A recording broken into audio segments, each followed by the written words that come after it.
Thank you for coming back. We don't have facilitating individuals or anything, so I'm on my own. As you noticed yesterday, this is where today's story starts. It was very cold, bitterly cold. Late afternoon, early evening in the middle of the Karoo.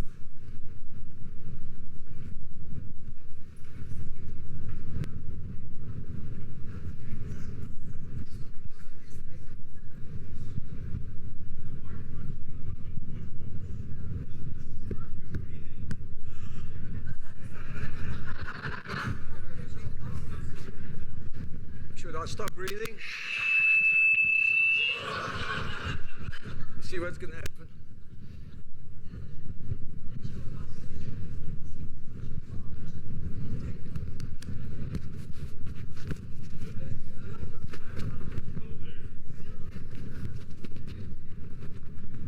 Is that better? Not better?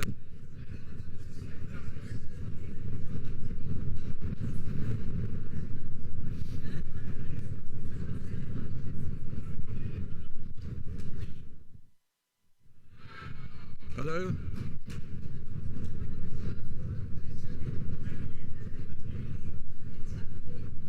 Air conditioning first. That's it. That's it.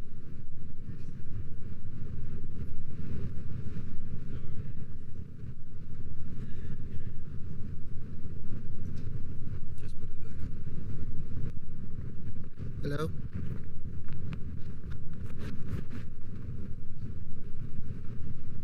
Okay? Not? If I speak up? I've lost the dramatic effect. As I was saying, it was bitterly cold. It was late afternoon, early evening, in the middle of the Karoo, winter time. We were huddled around a very small campfire made of what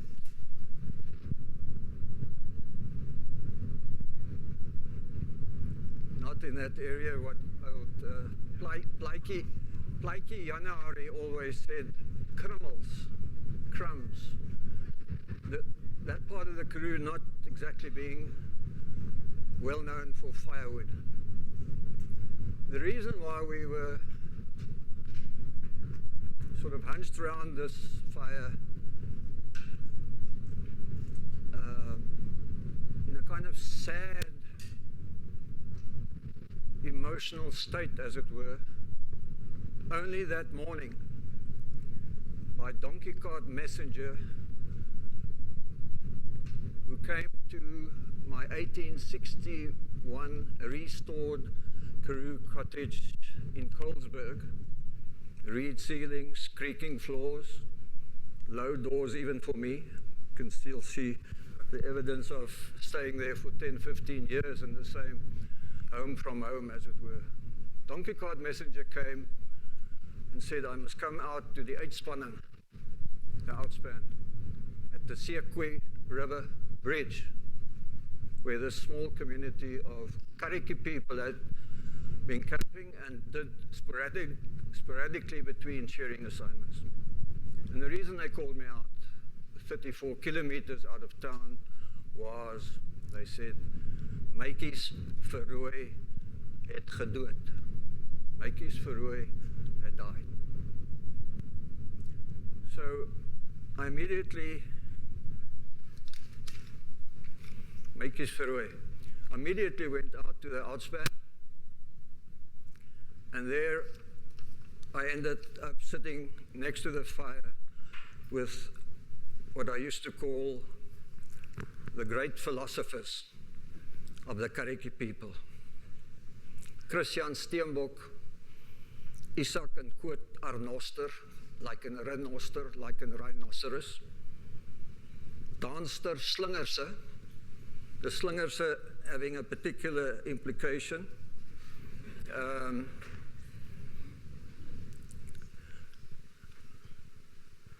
Hendrik Sors, and last but not least, Jan soos hy lê, Abrams. Jan as he lies down, Abrams. In winter or summer, in winter next to that fire, he was the only one not on his haunches at this stage. He was Jan soos hy lê, Abrams next to the fire. In summer under a bridge or under a acacia tree, he would lie on his hand. And here we were thinking about and remembering Maatjies Verrooy, her life and her going, and the particular and special place she took in our lives. We cried that night. I'd known Maatjies by then for about 20 years. And when I arrived at the outspan, they didn't actually speak to me immediately. They all just pointed at her temporary overnight shelter made of Hessian and corrugated iron and fertilizer bags. So I went, as usual, along that little path to her overnight shelter, and I bent down. It's a very small little shelter that they used as overnight housing. And there, a small, wrinkled little body, now lifeless, was lying. So back at the fire, this is what you had to deal with, the going of Maatjies.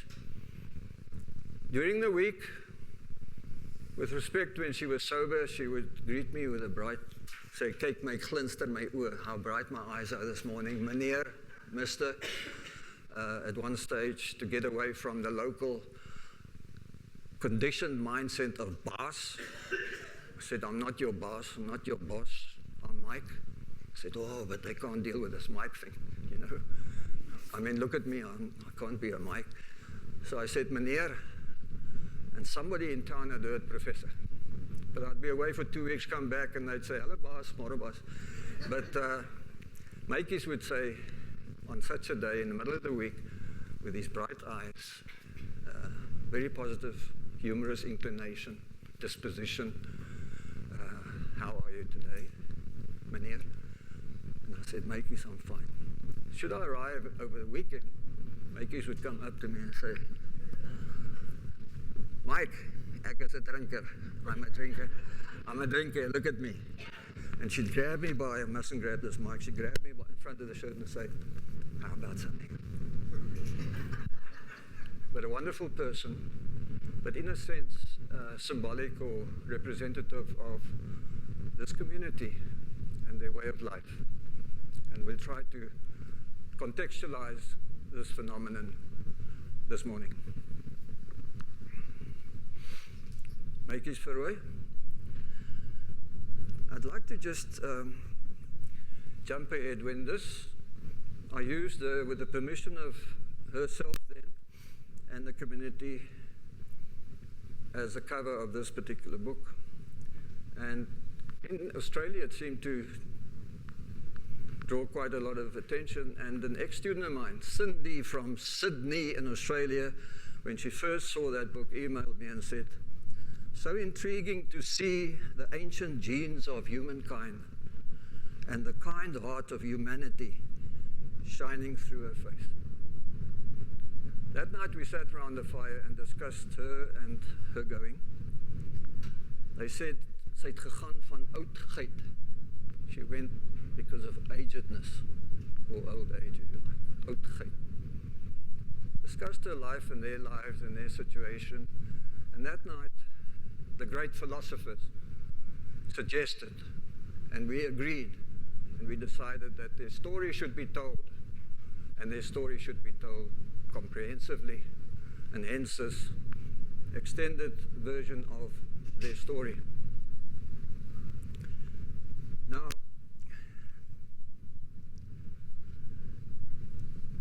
she became part of my life, much like the scrublands of the arid Karoo, part of the environment, as it were, and part of my being. But I happened upon her and them totally by accident. I was traveling, coincidentally from here, literally this campus, We had an international conference here in the previous century, many years ago. Those days we still traveled by road a lot. Couldn't afford to fly all these places, academics. And traveling through the Karoo with this American colleague of mine, she was looking around and said, oh, this desert. You know? And then she saw these people with donkey carts, traversing the arid Karoo landscape. And she asked me, who are they? What is that? And as anthropologists, South African anthropologists, I'm supposed to know all about all the people in this country. I said, I don't know. But I think they might be farm laborers who had been shopping in town and they're now heading back, or they're heading to town to go shopping, or they'd been visiting on a neighboring farm, visiting other laborers or workers on the neighboring farm. I did not know. But I had sabbatical study leave due the next year. So I went back, within a month or two, went back and I went looking for these donkey cart people. Couldn't find them. Now that you're looking for them, they were not there. Went up and down all the roads. Eventually in the back roads, I came upon this, it was 7, 8, 9 temporary overnight shelters. And there I found the people who called themselves Karretjie. Nobody else had called them that before. Only they called that. And this brings us back just now to the terminological thing of San and Bushmen and all of that. Subsequently, people started using this term, Karretjie people, or Karretjie Mense. Up to that point, some farmers in the area called them Karretjie Busmans. And ironically, or importantly, when I discussed such things with them, like identity and ancestry and so on, and said, ons is nie kleerling nie, we are not colored. They are those guys with the dark glasses who come from the Cape. Ons is die geel mense. We are the yellow people. Ons is Busmans. That's what these Karretjie people told me. I don't know whether they were right or wrong at that stage. But I decided then the next year to start looking at this situation more intensively. Let's just go back. That's the fire. And telling the story. Typical scenes. That top picture shows this particular outspan, sometimes referred to as a staning, meaning that's where they erect their overnight or they stand over with their donkeys and their carts. Uitspanning, outspan, between the road and the farmer's property, the fence of the farmer's property over there, a typical donkey cart. Now, the making of the Karretjie people. In the 1700s, when the first explorers, travelers, and eventually pioneer farmers started moving into this area, there was immediately conflict because of now having to share resources. Resources being the environment, the game, the grazing. And the conflict resulted in the farmers actually trying to get rid of this presence of what they referred to as the Bushmen. Here's an absolutely true example. This farmer's sitting on his stoep early morning, on a Tuesday morning, early morning, before going out and giving instructions to his workers, his laborers for the day, sipping his black sweet coffee, which he'd poured into his saucer to make it cool, and slurping from the saucer. And a horseman galloped into the yard right up to the stoep and said, "Good morning, boss. I've just come to convey a message that there'll be a hunt at Kaleidoscope on Saturday. A shoot. Kaleidoscope on Saturday. Saturday morning early, all the farmers in the area gathered at Kuilfontein, and then they went out on the hunt. And they went out to hunt Bushmen, to shoot and kill, mainly the males, because the females were like the spoils of the hunt, and the children, and they were apportioned to the different farmers, and this became formalized and deliberate, organized in a commando system, where commandos would go out on a Bushman hunt and shoot them down. The remaining males, those who escaped, left the district, went up into the hills, the mountains, tried to get away. And in some cases around Colesberg, specifically, the one Bushman leader was there for months and years. He would be in the shelters and come and go, and the farmers could never get hold of him. The females, the women and the children were taken to the farms, apportioned to the different hunters, the different members of the commando, if you like. And there they became known as mak Bushmans, tame Bushmen, who were trained to work in the house or around the house, the females. And when the young boys grew up and got stronger, and the first sheep became available in the area, they learned not only the conventional skills of a Karoo farm, but they also learned to shear merino sheep. And as this kind of farming became more lucrative and more intensive, and these special breeds were brought in from France and from Australia, and the flocks got bigger, and eventually around the turn of the century, in the 1900s, when fencing came in, at first there were these stone walls, but mainly for ostrich farming, only that high so that they can't get over the ostriches, or if they flap their wings, they can't hurt them. So they're not high, too high and nor too low. But after that, when the proper fencing, the wire fencing came in, it was possible for the farmers to do more intensive merino wool sheep farming. And the need for shearing increased incrementally, and the then skilled young males, skilled in the sense that they could shear, and by then their small families, and by then their little community of Karretjie people, brothers, if you like, with their wives and children, sometimes a granny or a grandfather, still extended family, young children, who were moving around. The Bushmen, incidentally, these Bushmen, I think back to our crest and motto yesterday, were the calm, /XAM, calm. Those were the people. Descendants of the males became the shearers. And they responded to this demand, this need for sporadic, intensive shearing of larger flocks of sheep on demand. They became a floating source of labor in the sense of skilled shearers in every district in the Karoo.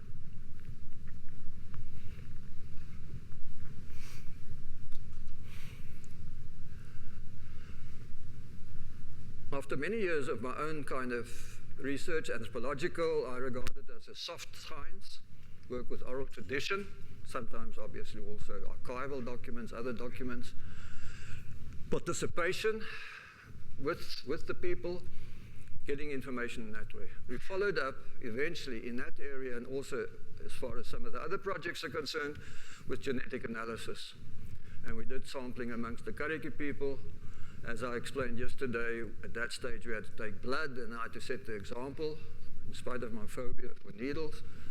And they did me and the Karretjie people at that stage. And the result was that upon analysis, it was 100% confirmed that these Karretjie people of today still are the direct descendants not only of the Kham, the Bushmen of the Karoo, but also the Khoekhoen, as we said, the other pronunciation, Khoe, Khoen.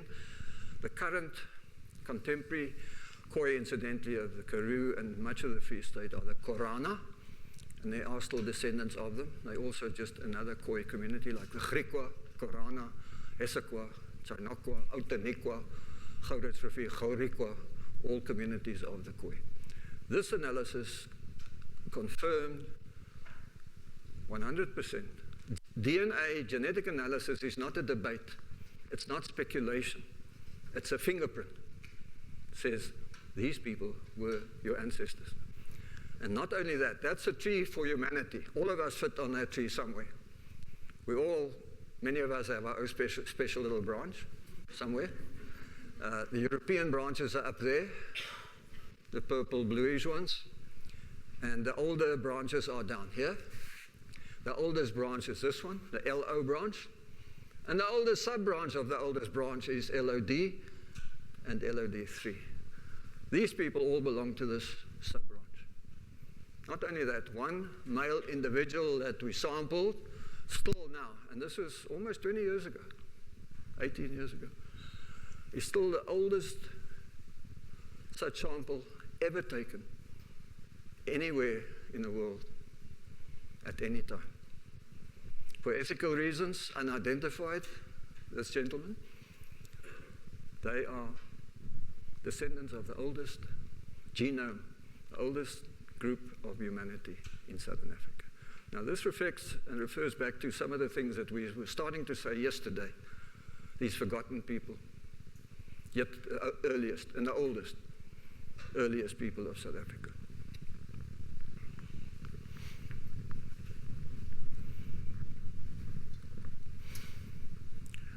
Mamita, just an example of a matriarch, much like Maatjies Verrooy.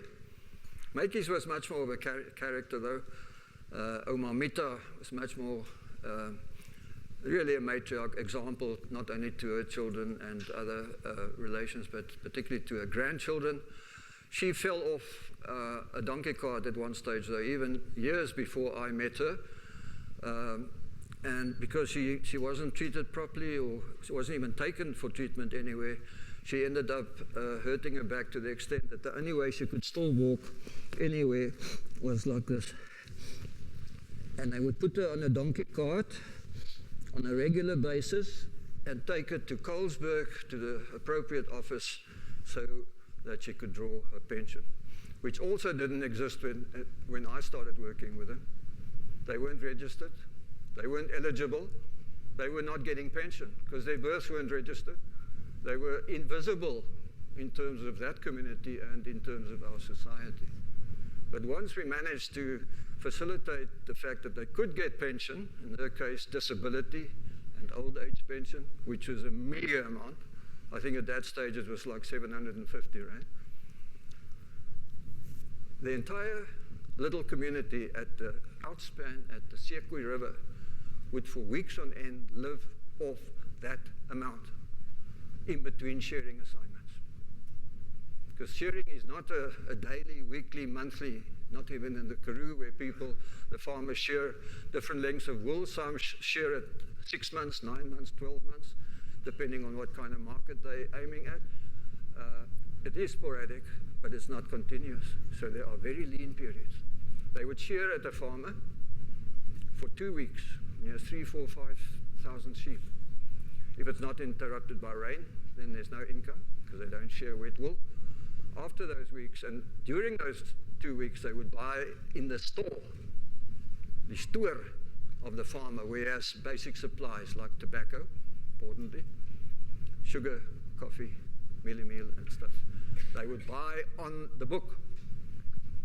And at the end of the 2 weeks, payout time comes, and Kurt Arnoster and his entire family of 5 would pack up their stuff, get on the donkey cart and go shopping in town, and he would ride away with 34 rand 50 cents after subtractions from the book, the store, and purchases done there.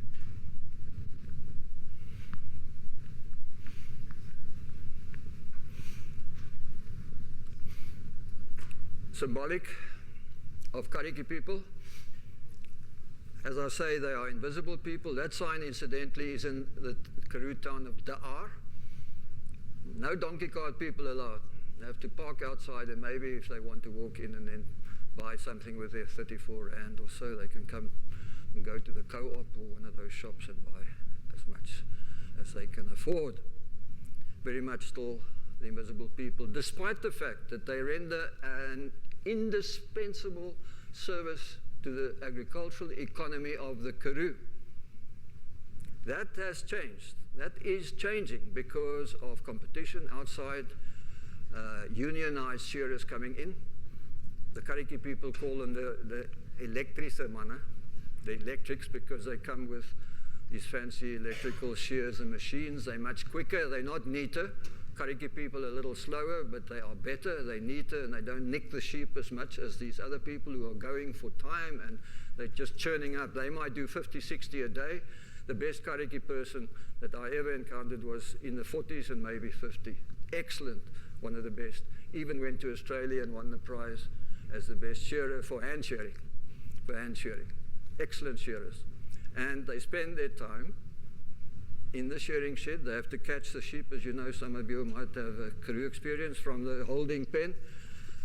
Take the sheep out there and to his shearing spot over here, and then position the sheep and clench with his knees and start in a particular way. Incidentally, I investigated this through a colleague of mine that I mentioned yesterday, Alan Barnard at Edinburgh University. He lives out in the countryside with the permission of the farmer. He built his house on a farm, a sheep farm. Not his farm, not his sheep, but the shearers come there. Now, the Scottish shearers shear in a totally different way. They go the length of the back of the sheep. These shearers go across the back. They sort of peel off the layer by layer. They peel off until the whole fleece is lying there, and they gather this and put this on the sorting table. 8 to 10 hours in this position. In sweltering heat, I measured in one shearing shed, it was 44 degrees in summer, and they're shearing. And I would arrive with the permission of the farmer. They are the lords of the manor. They determine access to their property, whether it be the shearers, and nowadays they're not even allowed to set up camp on the farm. They have to set up camp in the nearest dirt road, gravel road, close to the access to the farm. He doesn't want the hele gespuis, the hele trek. He doesn't want this whole lot, Karretjie people, grannies, children, chicken, dogs on his farm, so they have to camp. So access also for an anthropologist is by permission of the farmer. So one of the very first such occasions, I was invited to come and see how the people shear on that particular farm in the shearer. So I was standing here on one side. I had been interacting with these particular people for quite a while and quoting the language of the area. The maid would bring a tray, nicely covered, with scones and tea and stuff for the farmer and for me, the other boss, and we would drink tea, and here the people are bent over shearing surreptitiously. By that time, they would shear and sort of look up at me, and you can imagine what I feel. I was standing with a cup of tea, and they're shearing over there. But late that afternoon, early evening, I would go back to the outspan. We'd sit down and discuss this, and they would tell me all sorts of things about that farmer and other farmers. Who he's sleeping with. And I'm not implying his wife. How much money he owes so-and-so for whatever. When he goes into town to supposedly play at the tennis club, but goes to the club and imbibes, etc. They knew everything about these people. And then they would tell me that very day, that very afternoon, evening, I'd sit there and said, I nearly mentioned his name. Daibas, say. I'm translating into English now. That professor is going to spoil you to the point that you won't want to work anymore, ever. Implying that I'm an outsider. What am I doing in that district? I mean, imagine traveling in your bakkie, and this outspan was near that bridge here. These vehicles go. They just glance up and say, oh, that's Colin Murray. Glance up, oh, there goes Koos. They knew all about. And those same people, Colin and Koos, would look out the window and look down at the outspan. So here's this white guy sitting around a fire with the Karretjie people. I made a point of not accepting invitations to dinner, to braai, to a hunt in the winter, in order to establish my rapport, my particular relationship with the Karretjie people. But they are invisible, in every sense of the word. They're part of the environment. They're part of the scrubland. They're part of the doringbome, the acacia, the thorn trees of the environment. One after the other farmer would invite me and say, come over. I hear jy stel belang in die Karretjie Bushmen. So you're interested in these Karretjie Bushmen. I can tell you all about them. I've lived there all my life. My father was before me. So I would go and have coffee with him and say, wow, you know, I'm fairly new in this. I'm an anthropologist. I'd like to find out more. Tell me about them. Nothing. I think his name is Quit. What's his surname? Don't know. Where does he come from? Don't know.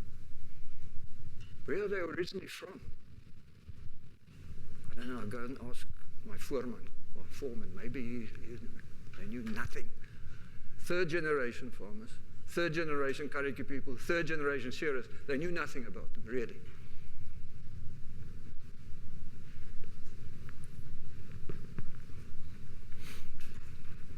Poorest of the poor. This space, that is the Karoo. They have no place in that space. I was on a CSIR team. We met over 3 years. The final report was published end of last year. It's now available on fracking and the role played by fracking, or the role fracking could play, the positive and the negative. It was supposedly, we had physicists, we had geomorphologists, we had geologists, we even had anthropologists, we had sociologists, we had environmentalists. Everybody gave their particular opinion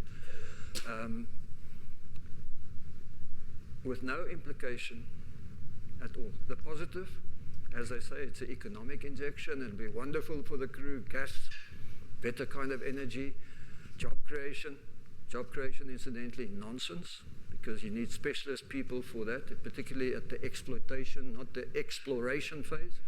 Maybe for a short while you need laborers, unskilled people who can do something, but when they resurfaced the N1 just 400 meters away from a Karretjie encampment, they used people from Kuyasa, which is a township in Colesberg, for the unskilled work. They never even looked at the Karretjie people. They didn't use them to wield a spade of an axe or anything like that. So whether trucking comes or doesn't come, it's negative. Both counts. Poorest of the poor. We have geographies of poverty in this country. The old homelands, Bantustans, that's a particular kind of poverty, still there. You can just go through the old Transkei travel and you'll understand what I'm talking about. The kind of poverty in the urban sprawl, informal settlements, squatter settlements, millions of people living in squalor. But you also have a third kind of geography of poverty in the farming areas, particularly the Karoo farming areas. These kinds of invisible people. And by every measure and every formula, 3 different universities in this country have created a measure, a formula that you can measure poverty, quantify poverty. The Karretjie people are the poorest by far, objectively measured. And they're disappearing off the roads, disappearing off the outspans, and I'll mention that now. Not only geographies of poverty, gender roles, looking for energy in the gang, the passage next to the road, between the fence of the farm and the road. They walk for kilometers, miles, just to get, you see, the krummels, the crumbs that old January was pointing at, that's the kind of firewood that they have to do with in winter. I mentioned the temperature in summer. I measured the temperature inside these temporary shelters. In winter, it went to -9 inside the shelter. And they'd make a fire inside that temporary shelter and then huddle together, the entire little family. And the shelter is this, with that table as the circumference. That is the size of the floor space of such a shelter. They'd huddle together. The fire would die. They do have a few blankets. And then see through a cold night in minus temperatures. Old Koet once said to me, you know what? I said, was it cold? You know, I was in town, it was very cold. He says it was so cold that het dwars deur die dak geryp.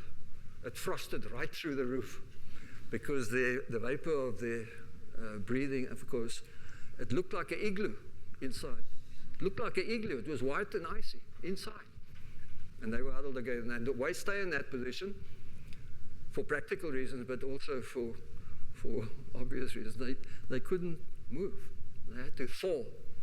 When the sun comes up and heats up the iron, corrugated iron, scrap iron, then they start forming and they can start moving their limbs and crawl out and make a fire for coffee in the morning.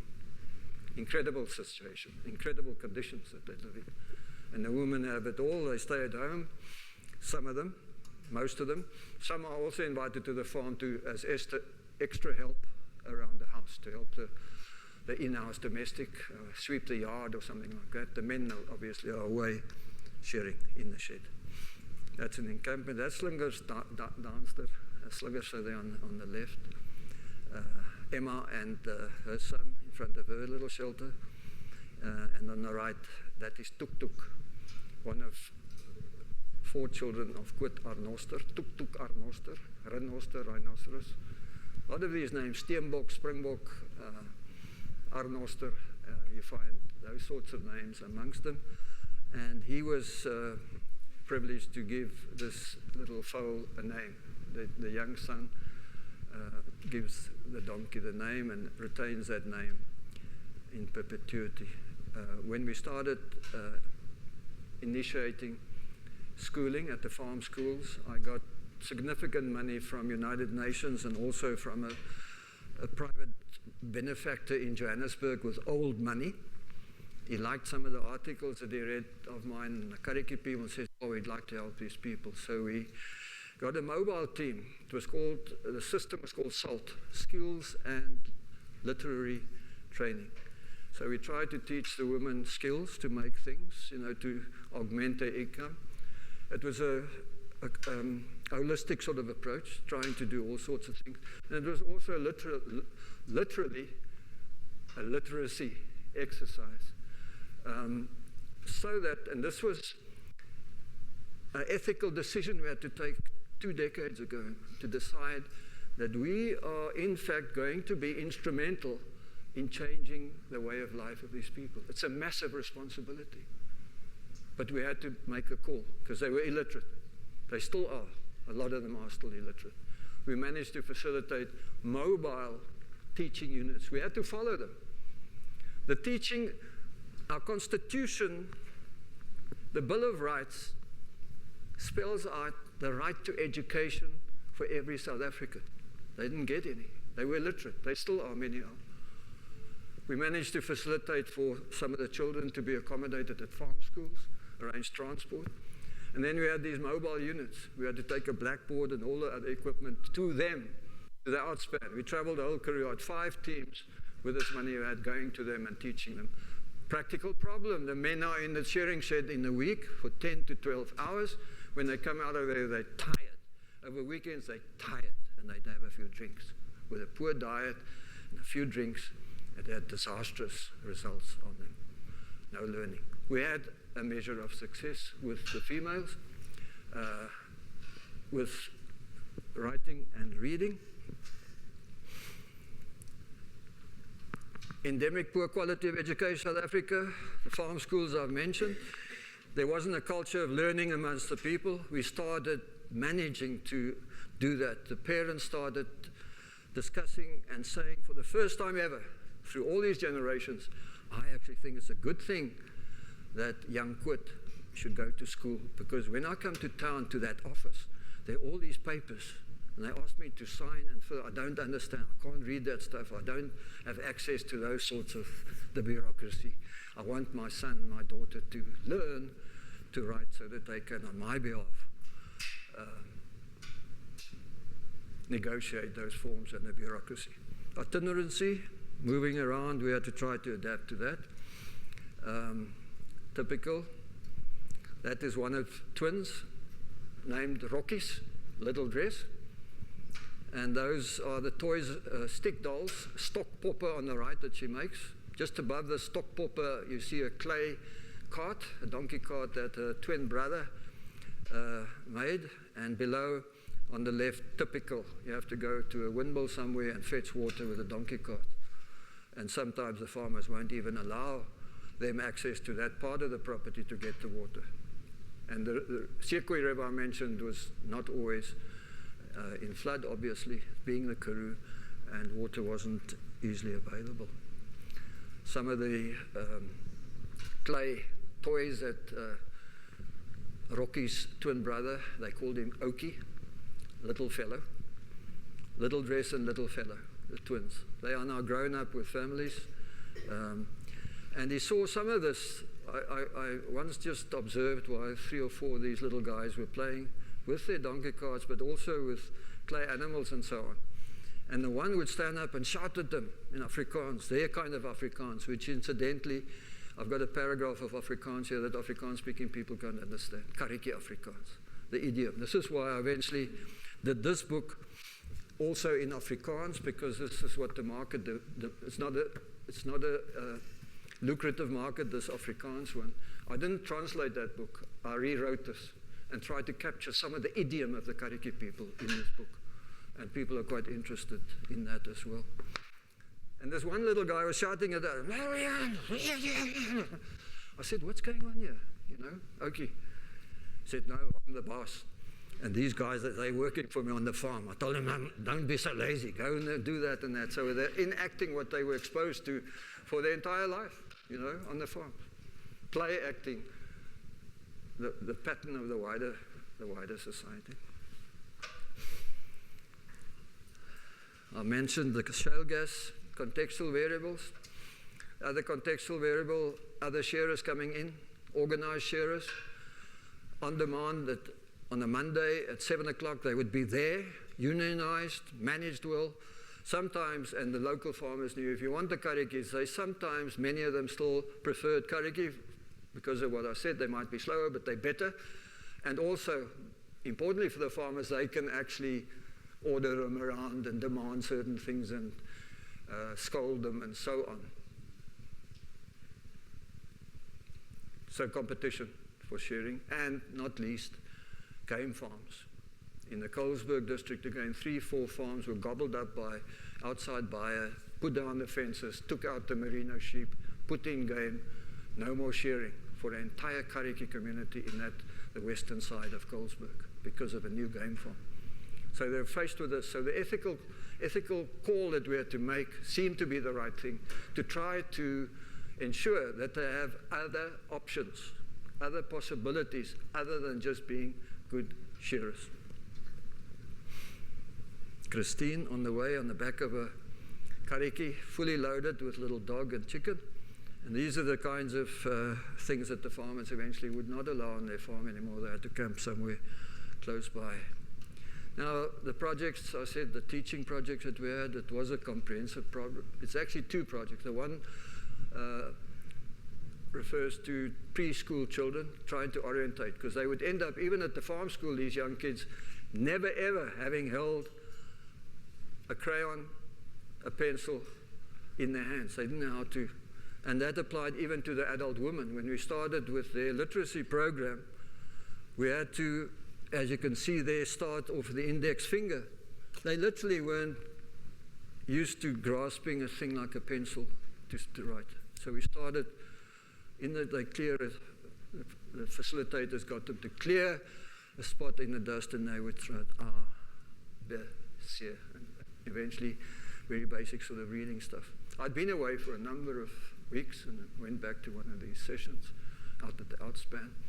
And the group of women sitting around fiddling in the sand, they called me over and said, I must just stand there. I said, what's going on? I said, just stand there. And one of them, they looked at each other, and one of them cleared that spot of sand, and with her index finger, she went, M, I, K, E, Mike. And I thought that was rather special, on many counts. Here they were breaking through this incredible barrier where everything was just closed to them, and they could access, for the first time in their lives, documentation. Contemporary situation. Just a few weeks ago, again, a journalist called me and asked me, what have I learned from this experience of mine over many decades, number of decades with the Karretjie people? And I think this is more or less what I responded. Well, the Karretjie people have taught me about being human, about the human condition. Even given their dire circumstances, they have this unquenchable spirit.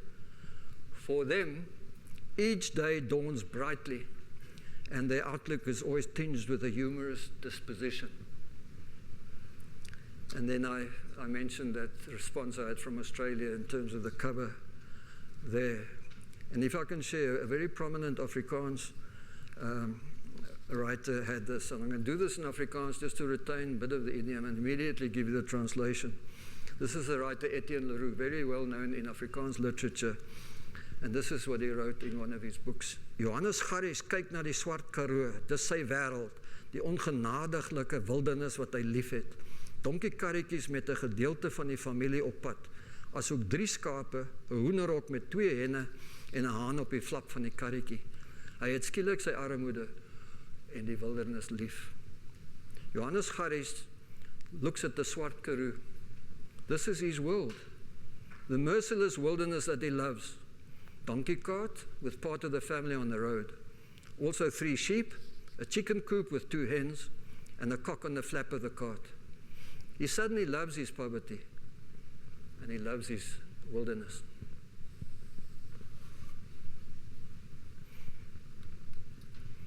Our Noster family, those little ones are the twins, Oukie and Rockies. That's Tuk Tuk that we saw with the donkey, a visiting friend and the daughter. Quit our Noster. Put his cap on a particular angle. I don't normally ask them to pose in that way, but he had to have his cap in a rather special sort of angle for this picture. He ended up in jail twice, once for stabbing his wife and killing her, because there was no assistance, no medical service available in the area, by accident. He had been out drinking with friends on a weekend, came back late, and just came to his shelter and then walked away again, and his wife called him and said, no, you can't go, you've had enough, come back now. And he said, he shouted at her in this state, and he still had a shear lying next to his, and he picked that up and sort of stabbed at her and stabbed her into the main artery over here, and she bled to death that night. So at that stage, they didn't put him in jail, said on your responsibility, given those children, you have to look after them first. But then it happened once again. They'd been visiting his next partner, and they have a rather special way of marrying, if you like, selecting partners. Never really done, or it used not ever to be done in magistrate court or church or in a conventional way that we might be familiar with. But he had this partner. They'd been visiting on a farm. The both of them came walking back in the moonlight and got into an argument, and he used his walking stick, and she was hitting at him and hitting back and hit her against the head. She fell over, and he fell over because he was drunk, and the sun woke him up against this dam wall. They were walking against this earthen wall on a farm on the way back to the outspan, and she never woke up. So this time they put him in jail in Colesberg and arranged for that old granny, Mamita, that we saw to look after, particularly the young children. So the situation domestically horrendous. It was at that stage. And I want to conclude with this, if I may. Harsh and hospitable as the Karoo may seem, every day the setting sun transforms the harshness of the region into softer hues of early evening. This seems to further accentuate the ostensible empty quietness of the vast plains and rugged hills of a region symbolized by its gentle and genteel pulse of pastoral life. Often, however, this is but a veneer which disguises the real reality of hardship of large numbers of the invisible people who eke out an existence in the Karoo. Thank you.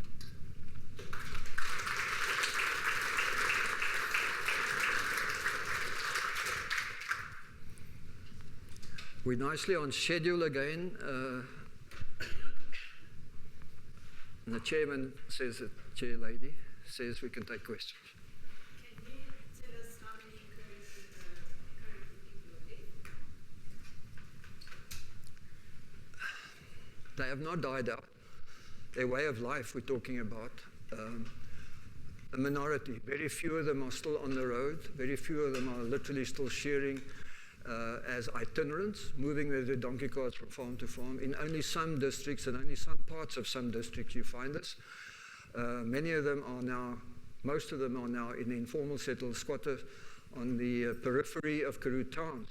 But in such a case, very often the farmer still, when he comes to town, stops at the outspan and says, is Coenraad here, the leader, sort of informal leader of the shearing team, says, we're shearing on Monday at my farm, I'll pick you up here. So the way of life has virtually disappeared, but the people are still there, and the descendants. What is changing, that some of those children are now no longer, the young boys, as they get stronger, no longer opting for shearing as occupation, also because shearing is becoming less available in the Karoo.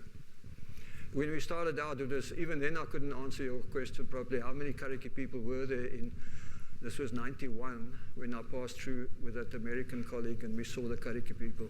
92, we did a census in different districts. But the problem is, and let me give you an example. The census people came out. I experienced the first election with them, stood in a queue at the caravan in the middle of nowhere. Remember, they had mobile voting stations, and they put one down in the Karoo for this. And I had to race up and down town to get temporary documentation for them to be able to vote. They had no ID documents. They were identityless. They were invisible, non-existent. We got these, and then eventually, here I stood in the queue with Coenraad in front of me, who earned that 34 Rand in 2 weeks. Behind me, a farmer with 5 farms, like 6,000 hectares, only the one farm, a millionaire by all. But I actually, a nice sort of sense of satisfaction when I stood there for a long time. It's a long queue to this caravan. Because this vote, this 34 Rand, 34 Rand vote, counted as much as this 7 million Rand vote on that day. The census people would come, and I met up with one of them in a local pub in Coenraad, which is where anthropologists get most of their best information. You have to be in that sort of situation. And he asked me about it. He said, I said, how's it going? He said, is anybody doing in the district? And yes, and he shared some of information. He would come up to the Hessequa River and line the people up like that picture and say, didn't bother to ask them names because they would be slow in understanding what they want, and said, mistake number 1, mistake number 2, mistake number 2. House, tick the box, yes. Water, there's a trickle in the Hessequa River, yes. That's the kind of census. And then they would go to another place, and the people would have moved for shearing to another, and they'd count them again. See how insensitive they were with actual people that they were dealing with, the identity, even the appearance of the people. And sometimes they would move to 2 places and find nobody at all. So they missed out on counting some of them. Others they counted double. Maybe the statisticians can tell us that this would even out, that they eventually got too close. We didn't know. We guessed, extrapolated from districts and actual count to 3,000 people, Great Karoo at that stage, 1992. What's the genetic resemblance between the Karretjie people and the San? Direct descendants. As I said, with the genetic analysis, it shows up 100%. But thank you for the question. Sorry, you had a question, I'll get back to you now. What I didn't mention in the mitochondrial. Remember that the commandos went out, shot the males, or they disappeared out of the district. The females went onto the farm. The female line shows 100% Kham, Bushmen descent, and Khoekhoen. As far as the Y chromosome, the male line is concerned, much more varied.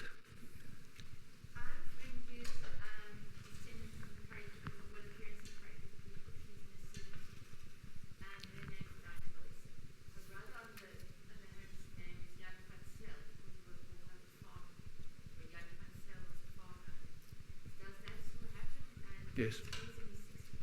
Yes. Still happen.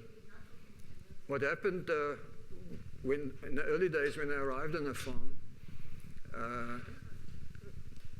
they had an insensitive ear to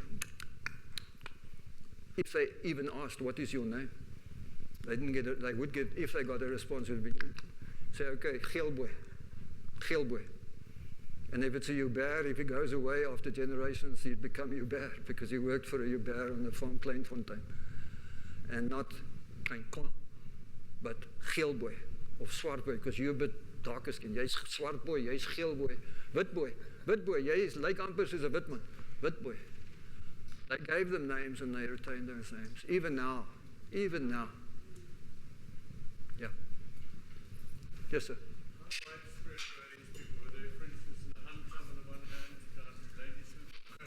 How widespread Yes. were they? The answer is yes. I can go on for 20 minutes mentioning every Karoo town in the Great Karoo. Not the Oudtshoorn side, not the Klein Karoo, the Great Karoo. Bridgetown, Skolsburg, Victoria West, Uppington as far north, Graaff-Reinet, Middelburg, right down to Craddock, that area, yes. Great Karoo, that was where they were. Yes, sir. So then how did what's the distribution of Bushmen descendants then among the farm labourers themselves? Okay, now that my answer needs to be qualified. Depends on who the farm labourers are, because a lot of people, even in the middle 1900s, labourers came from what was then the Transkei, black labourers, if you like, Xhosa-speaking people. So those people would have a totally different DNA than the so-called, what the farmers would call Karretjie Bushmen or coloured people. The so-called coloured people on the farm would often have this same kind of ancestry, descendants of the Kham and the Khoi people of that area. Depends on which and what people the farmer employed on the farm. They didn't always use just the local people. In fact, to the contrary. What Yes. year did the Commando take place, more or less? 1700s already, the late 1700s, yeah. And they kept a record. It's in the archives here in Cape Town. I looked at that, and each commando, after such a expedition, if you like, would have to submit a report and say, we shot 324. And they would add these up, and it came to 50, 60,000. But half of them never reported or didn't report fully or accurately. And it could be hundreds of thousands of Bushmen who were literally exterminated, shot on the hunt.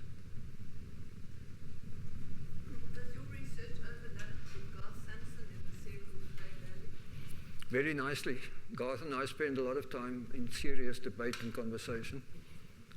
Won't mention the venue. But I worked, my presence overlapped with his work. He worked on the Hessequa River, as you know. And in fact, he wrote a number of pieces. And what I'm talking about now, in those pieces, he refers to as, quote unquote, the Bushman War. Farmers versus the Bushmen at that time. And these excavations and his findings helped me a lot, you know, to show. Yes, yeah. I used, in that book and in other publications, I used a lot of his information. And eventually I've even used some of my information that, you know, from the oral tradition point of view.